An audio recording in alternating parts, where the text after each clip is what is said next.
Hello everybody, this is Toys R Us, and for this special figure showcase and review we're going to be looking at the 2014 Legends class Thrilling 30 twin pack Acid Storm and Venin. So what we're going to do with this video, we're going to have a detailed look at both of them in both of their modes to help you decide how you want to display them. We'll have a look at the accessories that come with them and how you can use them in both modes and with each other.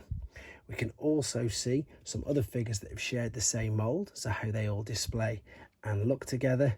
And as this figure, as I said, is from 2014, we've got new updated and upgraded core class figures, so we can see how they display and look and scale with them.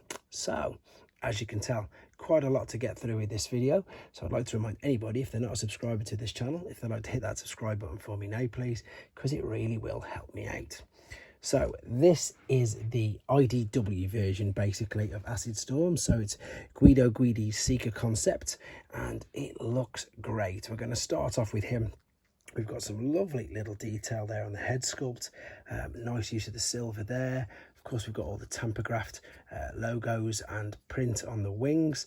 They've actually, they've coloured in the cockpit, and there's quite a good use of the colour scheme on here. It is a Legends class figure, so these are just slightly smaller than the core class figures, and of course they must have, well, they came before the core class figures as we now know them.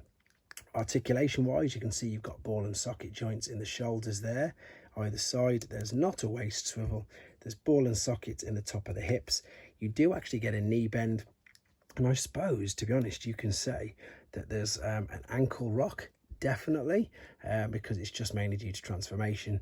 An ankle tilt rather than an ankle rock. It doesn't switch from side to side, but quite a lot of articulation on him. I'm going to transform him in a second and look at his weapons, but before we do so, I want to have a quick look at Venin. Now, Venin is based on the G1 character known as Venom, but for obvious reasons and a certain Marvel baddie, they've had to change the name of him, so he's now known as Venin. And this figure is, again, super basic, even though there's still some good detail there. Silver on the wings, we've got the bug eyes coloured in, and this, believe it or not, is a triple changer. So what we've got here is we've got the bug alternate mode, shall we say. Now the transformation process, it's so simple. You fold, that's going to be, I suppose, the handle when he's in weapon mode. We can fold over the front of this, and there you've got him in his robot mode. Now I've literally just found this out. This is crazy. You can see you've got the hands here, but you can actually put these weapons in his hands as well, because in these weapons there's a 3mm and a 5mm port. So the 3mm port will fit in these tiny little bug's hands. Granted, you're probably never going to put these in his hands because they're oversized, but it's just something that you can do. Let's take these out anyway, and let's have a look at his final mode. So this is the third mode, which is the gun, and if you move this forward, you can see you've got a bit of automorph transforming going on there. Now I've seen it with the bug head up, to be honest, and I've seen it lifted up and over, and it just sort of rests there. I've seen the weapon like that, and all you've got to do then is fold this down like a handle, or fold it that way, to be honest, and we can then of course pop it in his hands. Let's have a quick look at that. Doesn't look too bad. If we have a quick look at the back of the packaging, it's got the head quite a bit underneath, so I'm not too sure. Let's just have a quick look. So the back of the packaging, we've got him there, alternate mode, gun mode, and of course beast mode. I'm just going to hold this there as well, then if anybody wants to pause this and read it, they can, of course, but it's in 3 languages, so I don't want to read them all out.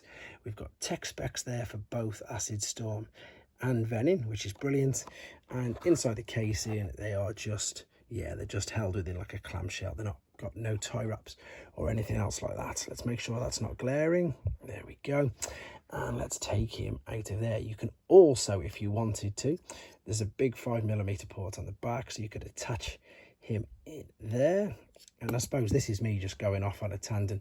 It's very easy to click that back in. It will fit like so, but you've got an over the head, or I suppose a resting on his shoulder, being piggybacked little Venom. Right, let's take him out and let's just have a quick look. I'll leave him down there at the other way that I'd seen it. So with the head down, this sort of, no, it doesn't look the same, does it? It's definitely better the other way. So let's put him back into robot mode at least. So push this down, this will automorph transform that, and as you saw, the handle fell off, but it's just very simple. Click in and fold it back. I'm going to leave him there in his bot mode, which in my opinion, even though it's super basic, does look pretty good. Let's go back to the figure itself then. So what we've got here is we've got, again, the 3mm ports can go either side, which is the more traditional way that you would expect to see Seekers, and it does display really well. There you go. Or of course you can, as you've seen, because he's got the 5mm holes, well, hands, you can pop them in his hands like this. And again, it's up to you, or you can do a combination of them. And he's actually quite posable considering how small he is, and he would balance a lot better if this wasn't carpet, but as you can see, he still looks good. Right, let's have a quick look at him in his alternate mode then. So the alternate mode is like a hybrid F-15, F-22 style jet. What we're going to do, we're going to take the front part, fold this up, fold out the nose cone, which automatically flips out the landing gear as well. We're going to separate the shoulder part here, pull this down, you can see it separates, pull this down.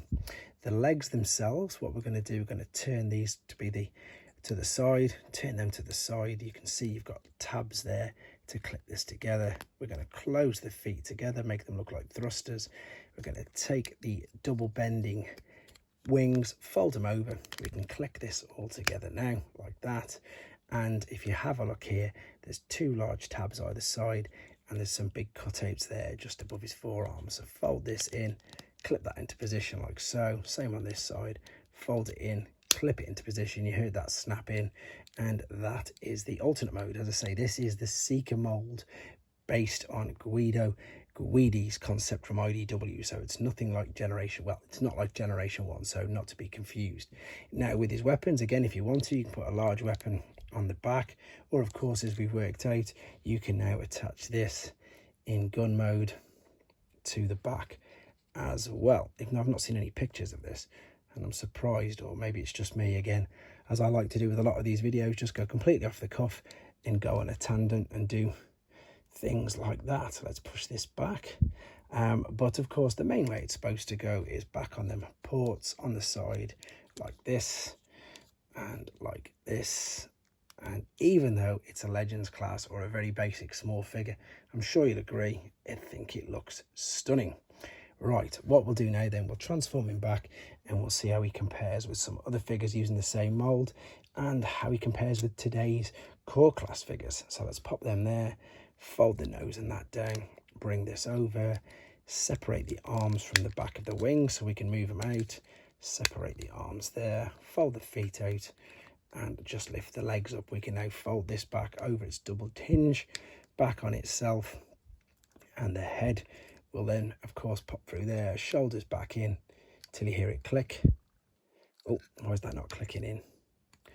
There we go, it's pushed in anyway. Turn the feet around, make sure you can see what I'm doing, and I'm going to go with traditional in the shoulders for the blasters, null rays, whichever they are that you want to call them. Starscream, I suppose that's the null rays, doesn't he? And pop him there. Okay, so there was a Starscream who used this same mold, but I haven't got him to hand. However, we've got Thundercracker. That was from the Combiner Wars. Let's move little venin out of the way. And so also was Skywarp. So they just, of course they do, whenever you get one Seeker, you get them all. Let's just get him to stand up. Please stand up, there we go. And then of course, as I've said, nowadays we've got what's known as core class. So these are just a little bit bigger by the looks of it. They've got a little bit more articulation and a little bit more detail. And Starscream is a bit bigger. So I would expect maybe in the future to see one of these, maybe a Gen Selects one. He's, yeah, a little bit bigger, not huge amounts bigger, but he does still display really well. If I take Thundercracker out of the way, and if I put core class Soundwave there, I'm just having a bit of difficulty with Starscream, so let's go straight to Soundwave and get him to stand there as well. You can see that he still scales. I'm knocking him all over. He still scales and he still does look good as a part of the core class figures, to be honest. And Acid Storm, to be fair, he's never really had a break. He doesn't really get many figures of him released. There we go, finally got him to stand. So maybe we will see him. He's had obviously a masterpiece version, he had a classics version, but he obviously never had an original Generation 1 release at all. So I think this pretty much covers and is going to round off this video then. So thank you very much for watching, and I hope you found it informative. It may have helped you with your decision if you wanted to go back and maybe find these yourselves, or it may have brought back some nice memories if you did originally own these. Let me know in the comments, guys, and of course, please take care. Thanks for watching. Like and comment, and don't forget to subscribe.